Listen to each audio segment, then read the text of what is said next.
All right. Thank you. And then how do I change the slide? Is it just over here? Oh, actually, look at this. Look at this. Watch.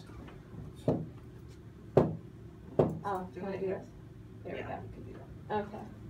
Oh. All right. So, my name is Pamela. I come from Massachusetts here. I lived in Europe for 10 years. And while I lived in Europe, I was working with businesses to help them make profit in terms of money, but also be good for the earth and for people. And while I lived in Europe, I had two of these. This is Fifi.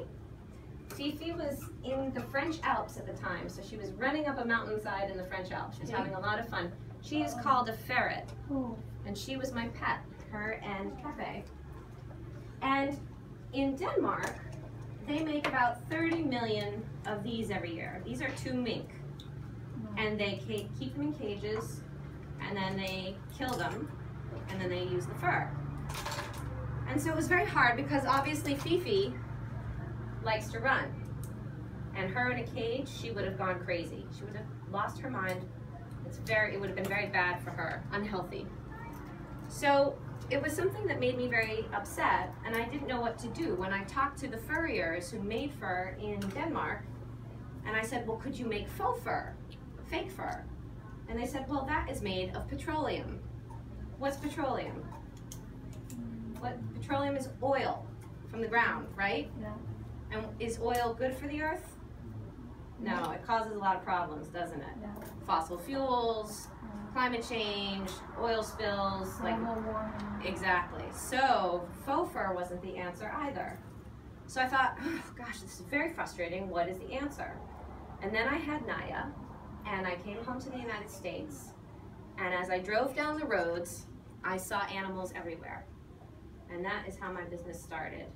But it started because instead of thinking that I was above everything else, I was realizing that I was a part of everything else. And that it was my job and my responsibility to take care of everything and to pay attention to what everything else needed, not just me. So I always taught people to work with nature in business. And inevitably, when that happens, you need to think about, here, let's switch to this one. You need to think about not just what helps you survive, but how you survive because of what helps everything else in the ecosystem survive, right? The water, the air, the plants, the animals who take care of the environment, the wild animals. And so I thought, as I came back and saw these animals on the roads, okay, so I know that fur, in the fur industry, requires about 80 million animals a year. And I know that most people are really uncomfortable with caged fur. And there's a lot of protests going on, and even places that are shutting down fur farming, which I'm okay with. I think that's a fine idea because I don't like animals in cages and being killed. And when I came back to the US, I saw, okay, so 360 million plus animals are dying on American roads every year. That's just in America. That's not globally, that's just in America. And it can completely replace all the caged fur in the world with the animals that die on the roads. Somebody just had to be brave. And I decided that was going to be me. And that was because I loved animals, and I felt very close to them. And you, Mac, yes, you too. So that's how I started. And so this is a process that I used to take my clients through when I worked with them. So when you build a business, first you think about what's going on around you. What's the information? Mac, lie down. Down, all the way down. No, that's enough. You have to see what's going on around you. What is the market like? How much product is needed? How do people feel about the product? Is it making money? Is there a way to improve it? Is something missing? All of that type of stuff, because everything is always changing in the world. And if you don't change, you will die. As a human, when you walk down the road, if a car is coming, you see what's going on and you step to the side. You change your situation or you die. And some animals that are very good at this, we often call them vermin or pests, but pigeons, cockroaches, coyotes, rats. This is a dandelion. A lot of people think it's a weed, but you can eat it. It's very good for you. Really? Yes, absolutely, and it's essential food. It's one of the first flowers of the spring for bees. So it's a very important piece of our ecosystem. Down that. So then when you start looking, and then you think about, okay, well, what could I make? What would the first design look like? What would my first try look like? And then you do it. You build it, and you try it, and you test it. And then you're like, okay, well, how did that go, right? This is very simple stuff, and it's what I did. My friend told me, build a piece of fur, make it happen, get something from the road, put it together, and see if people will buy it. So this is a black bear neck muff. This is a black bear from Vermont, which is 2 hours north of here. People pay me $1,500 for this. So, is it real? Yes, it's very real. He was hit by a truck on Highway 91, and he is now, as I was saying to the class earlier, in Australia. He's in Finland, he's in Denmark, and in the United States somewhere, because he's a very big animal. So he's in several places. So, how did you know he was on the road dead? I work with wildlife control officers and highway departments. So who picks up the dead bodies? They do. The highway departments do, to keep the roads clean. So they are the people that I go to get my fur. And so, but I made it, and then I had to change it. The first time I started making it, it cost me $400. It's something about what we saw today. It was remember that vulture eating that Tell the rodent? kids. Yeah. Remember that there was a vulture we saw eating some type of Gopher. It was a gopher on the side of the road. Yep, Massachusetts. Thank you, Naya. And the vulture ran away. The vulture ran away from the car because he was very smart. Massachusetts had so many dead animals on its roads that they brought vultures in to eat it, and the vultures are eating thousands of tons of carcasses in the roads because, of course, at that time, nobody was picking up the animals to make fur. So they had to find a way to get rid of all the bodies, and vultures are very good at eating. So when I first started making my products, it was about $400 for every $1,000 I made, right? So I had a 60% profit. And now I got that down to about $160 for each $1,000 I make. So it's a much better profit margin, right? Much better. So it's 84% now, which is great. And investors love that. So, but it took a couple years, right, of working. So one of the important things about having a new business is to make sure you have another job. So you're going to work double hard, but it pays off. So now what I want to do is I want you to think about your own business. Okay, so I'm going to take you through the questions that I asked myself. Am I going at the right speed for you? Is it okay? Yeah. If you need me to stop and explain something, just stop me, okay? Because I can't speak your language, and I'm very impressed that you can speak mine. So thank you for being able to do that. So, what opportunity do you see in the world? This is a great saying by one of my mentors called Greg Fairbrother from Dartmouth. He says, good ideas are often missed because they show up in coveralls and boots and look like work. So I had to learn how to skin animals myself. That was intense, that was hard, but it was worthwhile because, of course, it's very profitable. And it's an honor to be with them. So I want you to write down now on the back of your paper, where in the world do you see a source of pain, conflict, tension, or inefficiency where things aren't being done well? A place that you care about somewhere in the world, something you love, something you care about that you think needs to be dealt with, needs to be handled, that there may be some more work to do there. Down, all the way. And just write it down quickly. Good. Okay, so the next, we're just going to go right through this off the top of your head. Where do you see that pain or conflict or tension? Because the places where the conflict is the place where the change happens. And when you start looking at it and not being afraid of it, that's when you can really change the world for better. So tension in a place, it's energy and it's stuck. And what you can do when you start working with it is you can make that energy into something good for everybody, something productive. So all entrepreneurs are solving problems. And they solve problems that people are willing to pay them for. People pay me to make them feel good about fur, right? They don't want to feel guilty. They don't want animals to be killed for them. They pay me money so that they can wear fur without feeling guilty. So in that place that you're thinking about, that issue, who's suffering? Who suffers? Who is suffering now? A company, a group of people, the environment. Think about who is suffering. Matt, come here. Whoop, whoop. Hey, Fuzzy. Matt. Come here. Come here. Come on, let's go. I know you want to flirt. Come on. He's leaving balls everywhere. All right, so who else? Name somebody or something else that is also suffering in this issue that you're thinking about now. Down, all the way down. Down. So when I say who's suffering, do you have your two? Who is suffering? Who needs work? Okay. Hold on, Nene, okay? I just had one. What's that? The bones of dinosaurs, like they're suffering because they keep breaking down. Yes, in the fossils.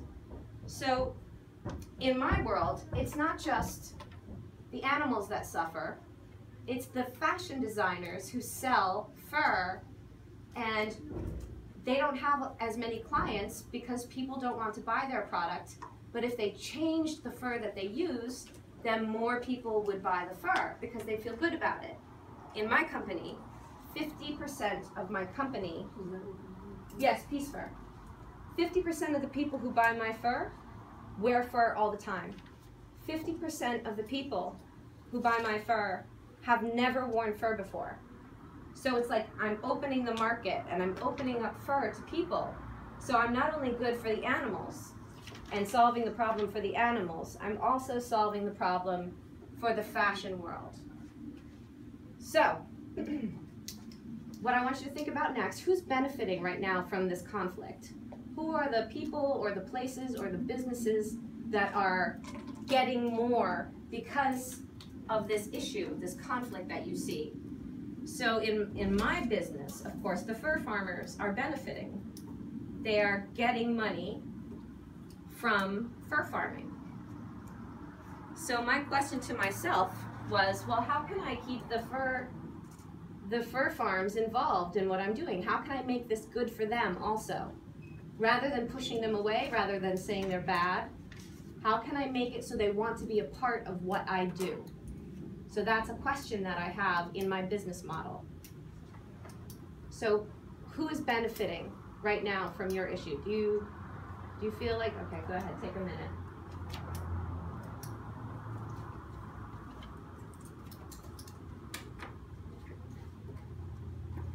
Good. All right. So, turning conflict into mutual profit. That means you take a thing that's hurting people and you make it so that both you and they can benefit from it, can profit from it, that it's good for everybody. I'm not going to go through this. What are we at for time? Do we know what time it is? Fiona, what time is it?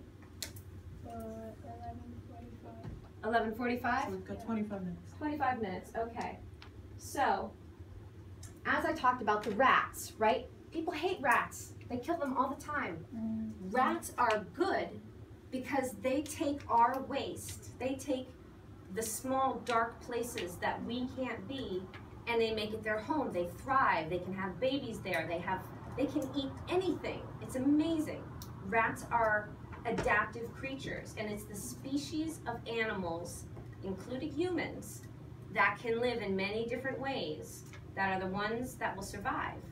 So if you think about the Ice Age and the big mammoths, and they needed it to be cold, and they needed to live and eat only certain types of plants, so that when the climate changed, when it got warmer, the mammoths died out because they couldn't survive under those conditions. So when you're looking for inspiration, when you're looking for a way to solve a problem, go into nature, because nature has hundreds of millions of years of what's called research and development, R&D, research and development. And there's always an answer to solve a problem. So for example, in hospitals, oftentimes the surfaces, the tables, have bacteria on them, right? Germs, and people get sick. There are different kinds of diseases you can get just being in a hospital. And so the hospitals went to a woman named Janine Benyus. And Janine is a scientist. And she studies something called biomimicry. I'm gonna go back to the first page. These up here, where is it? Here. These are links. I'm gonna send you this presentation, and these are different ways of looking at the world, and then the different things that I use to work with my business. Biomimicry. Can you see that word? Write it down and circle it, because it's important. So, biomimicry, it means looking at nature and trying to do what nature does to solve a problem. So when these hospitals came to Janine, they said, how in nature do you keep bacteria from growing on surfaces? And so Janine and her scientists went out into the world. Come here, Matt. Here. And they looked at different ways in nature of doing that. And one of the things they discovered was that sharks, right, down there. You know how sharks have scales on their body? Yeah. Well, under the microscope, when you look at it, there's a pattern on those scales, and bacteria can't attach to that pattern for some reason. I'm not a scientist, I don't know, but sharks keep bacteria from growing on their bodies by having that pattern. So what the scientists did is they found the pattern. They brought it to some engineers. The engineers made a surface of a table like a shark scale. Oh. And they tried it in the hospitals, and it's 80% less bacteria. Now that means less people get sick, but it also means you don't need to use cleaning fluids like bleach, which are toxic, right? To not only the bacteria, but also to us and our water. So they're solving multiple problems by looking at nature and figuring out how nature works so that we can work and be a part of nature rather than always trying to control it. So biomimicry, there are wonderful examples in there. The blades on a windmill, a woman was doing a study and she realized humpback whales, which are giant whales that live in the ocean, have bumps on their fins for turning. So it allows them to turn very quickly and smoothly without a lot of drag or pressure on their fin. And so she put those bumps on windmill blades, and the blades go around much more smoothly now and make more energy. That's another way that you can look at nature and solve a problem. So, where was I? Were we here? Right. So on this slide, I want you to write this down. 3 categories. 1, 2, 3. Okay? So number 1, if you're going to fix this problem that you're writing about now, what must happen? Number 1 is what must happen. Not right now.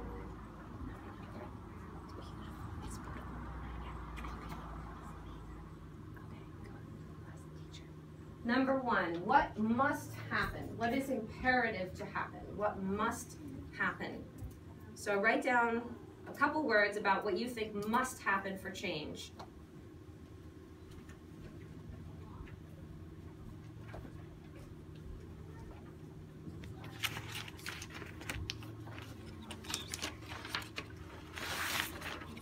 Good. All right. Does anybody need more time? Nice DNA. Got it? All right, second thing. Give a few thoughts on how you might make that change happen. Do you need to talk to people? Do you need to create something? Do you need to partner with somebody? Do you need to test different types of resources or materials?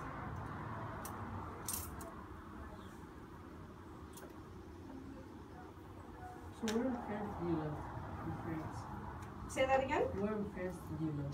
When I lived in France, I was in Paris. That's where like my mom died with the first one, I think. I know name two of them. One Miladi, I think, and YVES. Yves Saint Laurent. Yeah. Yep. Very, very classic designers. The owner knows my mom really good. Yep. It's when you have good clients that come back, you take very good care of them.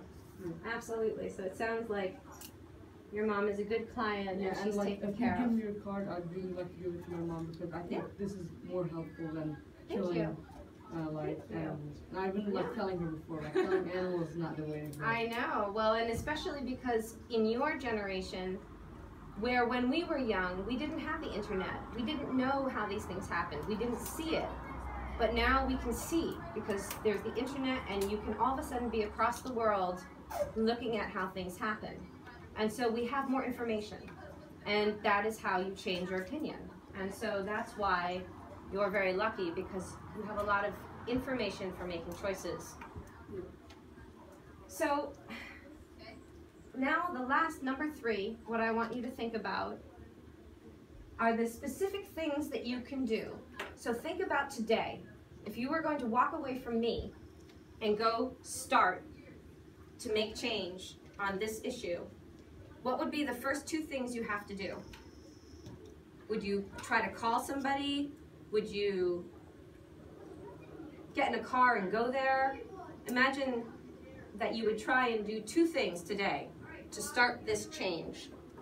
What would they be?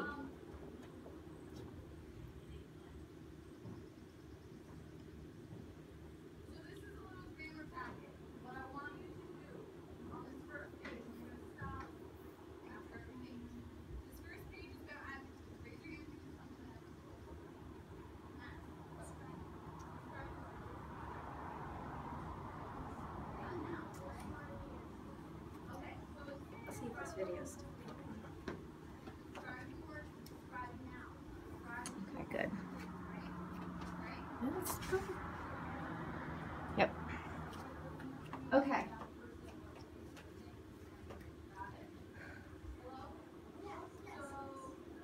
Good. You're going to get this presentation. So what I'm showing you, people pay tens of thousands of dollars. Before I started giving this to students, people pay tens of thousands of dollars to have me or somebody else walk them through this. This is very special knowledge from me and other people who make billions of dollars and run multi-billion-dollar companies. So this is very useful, helpful, and it's the kind of thinking that will be good in any business, in any situation, whether it's your business and you're starting, or if you become a part of a larger company and need to work inside the company. So this is SWOT. S-W-O-T. Is it backwards? Strengths and opportunities. Risks. Okay, so now make an S and you're going to write underneath it. What are the strengths that you have currently to make this change? Or what are the strengths out there that you see that you can use to make this change? Something that is working in favor of the change.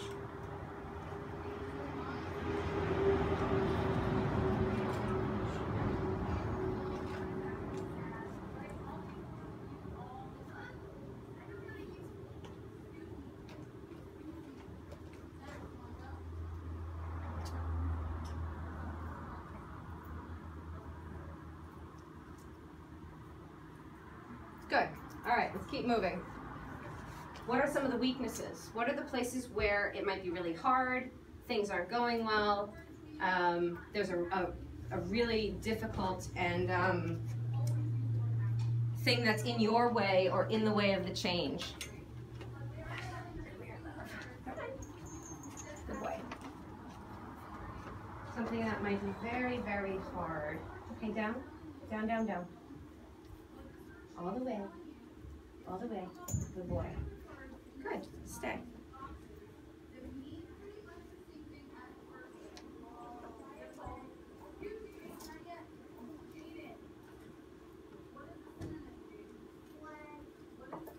Good. Okay. So now think about some of the opportunities that are in front of you. Where is there an opportunity, a place where you can go to, something that you have naturally in your world, that you can go there first to make this change? What is that opportunity? It might be a parent, it might be a school, the school, it might be that you know how to prototype software already, or you have a mentor that can help you. You live close to the city or town or thing that you want to work with. There are lots of different ways that opportunities can come.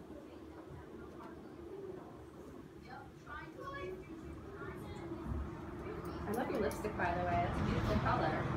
What color is it? It's very pretty. Thank you.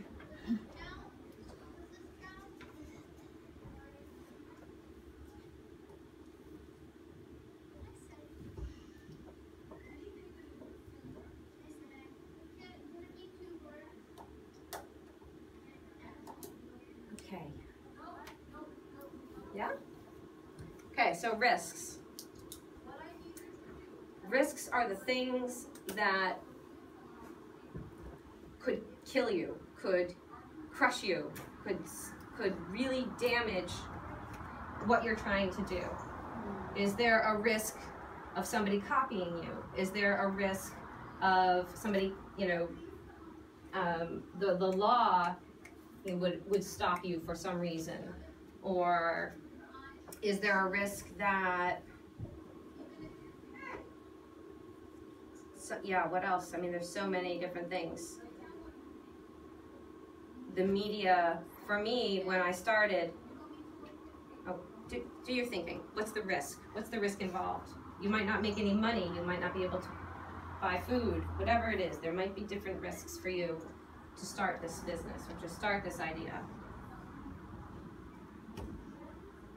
Good one there.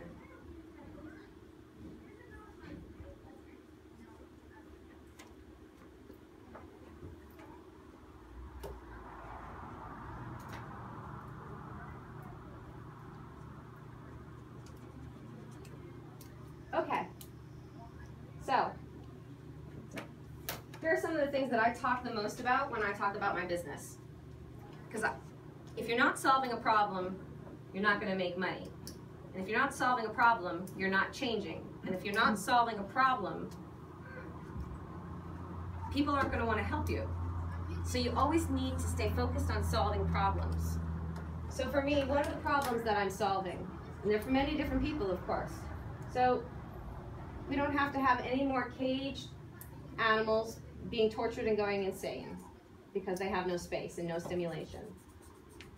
We have the efficient and very productive use of wild animals that have good populations in nature. And they live wild and they die accidentally. Nobody's killing them. It just happens because of roads. Whoop. Where'd that go? Fur is, like I said, 200 million years of research and development by nature on how to keep a body warm. There is nothing better in the world than fur to keep a body warm. So nature worked on that problem for 200 million years. So fur is biodegradable. When you put fur into the ground, it disappears in a year. If you put cotton or something, my flip-flops.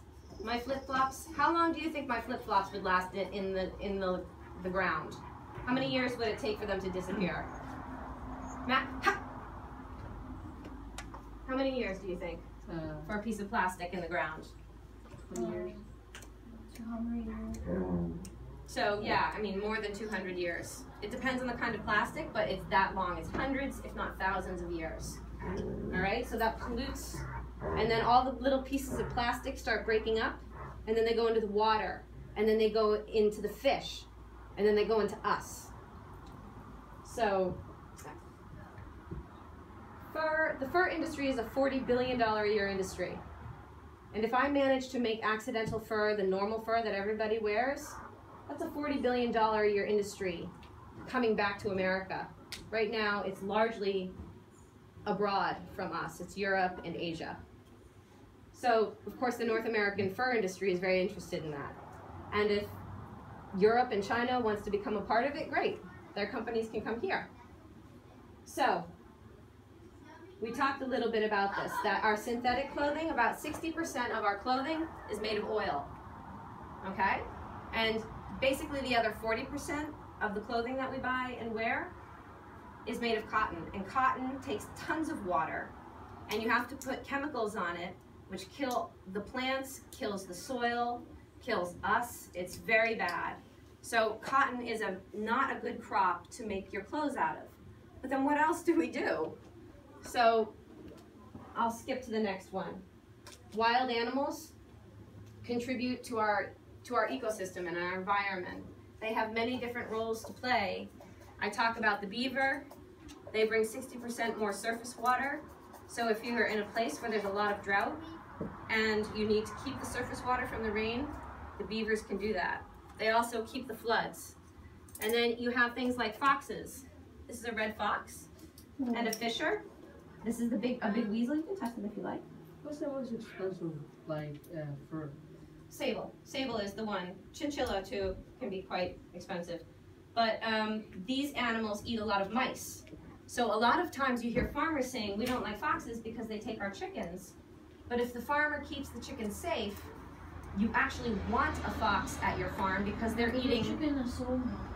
What's that? There are so many chickens. Yes, well you want the fox and the fisher to eat the mice because the mice can spread disease. You need to keep them under control. Obviously they're like rats, they're very opportunistic, and in a farm it's a bad situation because they'll eat the chicken food and your food. So having them close is very good. And then you look at things like the coyote. The coyote and the deer have a very special relationship. This is a coy wolf. Actually, it's not a coyote. Coyotes are smaller and they hunt in pairs, 2 or 1. And when they came into this part of the country, they could not hunt the deer, the white-tailed deer, which is a lot of meat to eat, right? And the deer were eating the forest. They weren't moving away from the water. They were eating the baby trees. And then the rivers were ripping away the soil, and it was very dangerous. The coyotes went up to Canada and bred with the wolves, and they learned how to hunt in groups. And then they came back down and they were bigger and stronger and smarter, and they could hunt the deer. And so now the coy wolves in this area hunt the deer and keep the deer moving.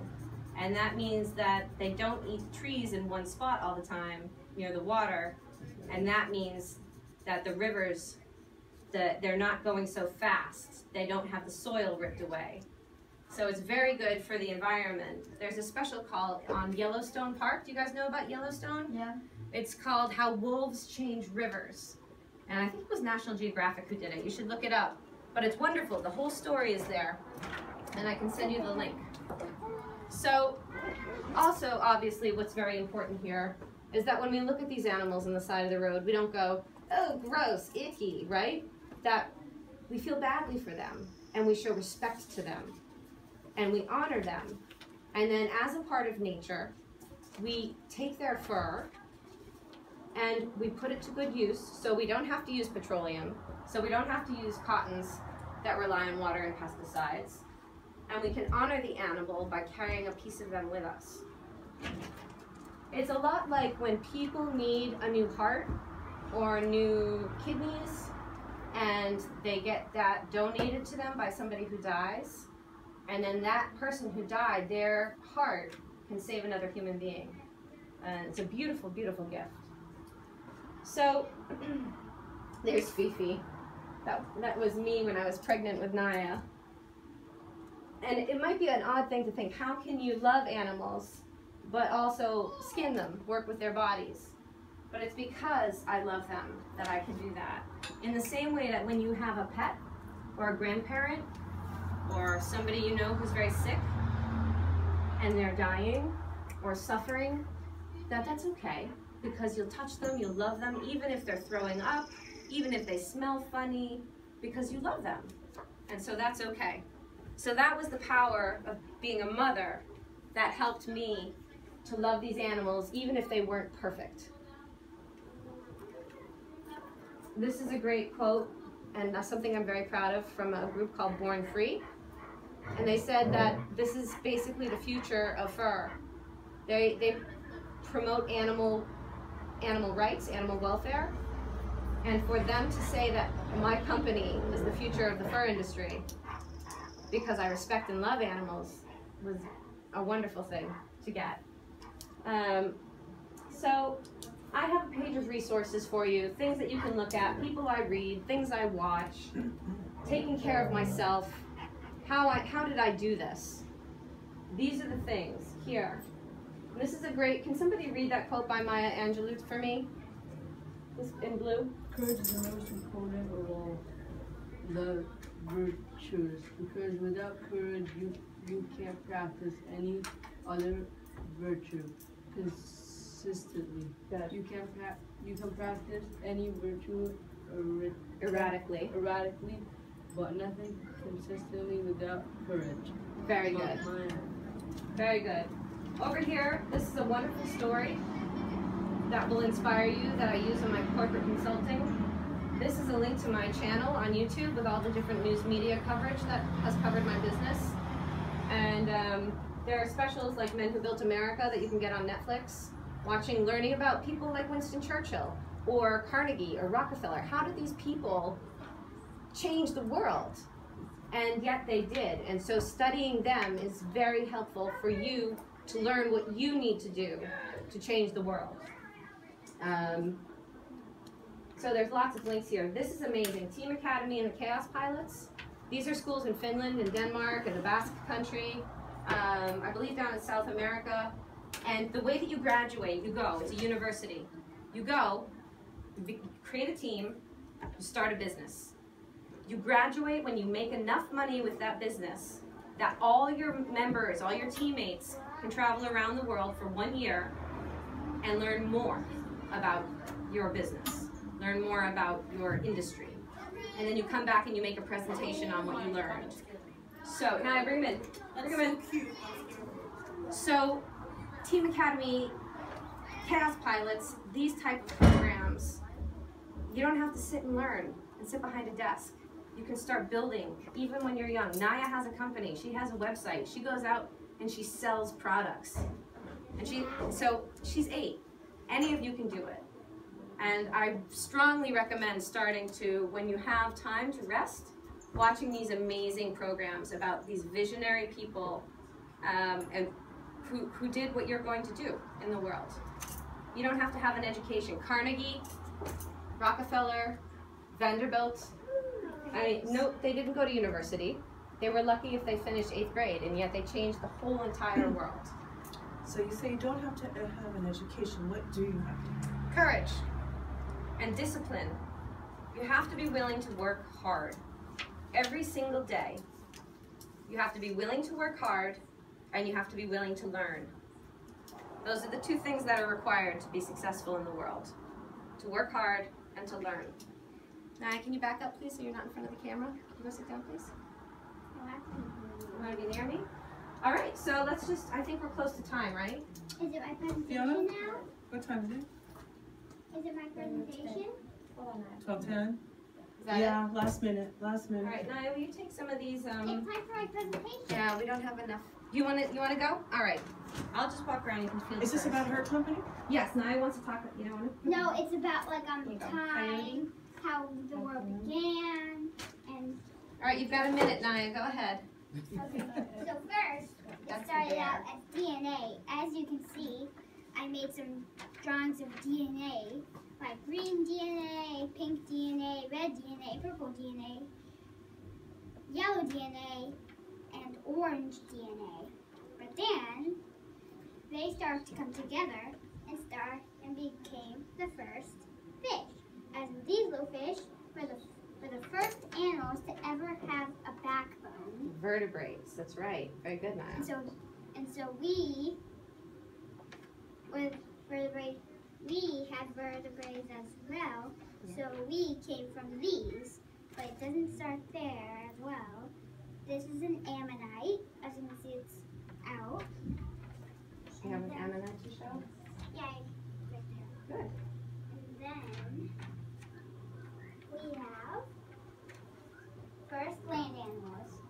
Ignore the words. I kind of messed it up a little bit. Turn it so they can see it. So this is the bottom of a lake. This is a tree, the sun. And then this is the first animal ever to go on land, Thank you, Naya. known as an amphibian. Amphibian. Very And good. then it came to the dinosaurs, which I have some dinosaurs to show, like Dilophosaurus and Velociraptor. Thank you, Naya. And then Naya, we don't have much more time. Maybe you can show them after? Oh, the T-Rex skull. they died out. And then Good girl. people dug them up, which we have lots of animals. Can you finish the final thought? And then we have all this. But what about the animals? Some animals barely even have their habitat left. And so, my mom is trying to change that. Very good. Thank you, Naya. Yeah. So, do you see this? I brought my daughter to my business because she has important things to say and she needs to learn how to run her business by being a part of what I do. And my dog. Life is a part of everything and you don't need to be small and quiet. You can bring your life and what makes you happy with you and still work. This is important too. Need both of them for See this? their presentation. When I was young, I was told long hair is not professional. And finally at 40 years old, I don't care what people think anymore. I can dress as I want, I can wear my hair as I want, because I trust myself. And I know that I am to be taken seriously regardless of what other people might think or want from me. Okay? So trust yourselves and know that none of those things matter. It's your ideas and what you do and how you treat people that matters. All right? Thank you guys. Thank you very much, Pamela. That was very interesting. I think it's at the house, honey. No, I brought it. It's probably in the car. You think it's in the car?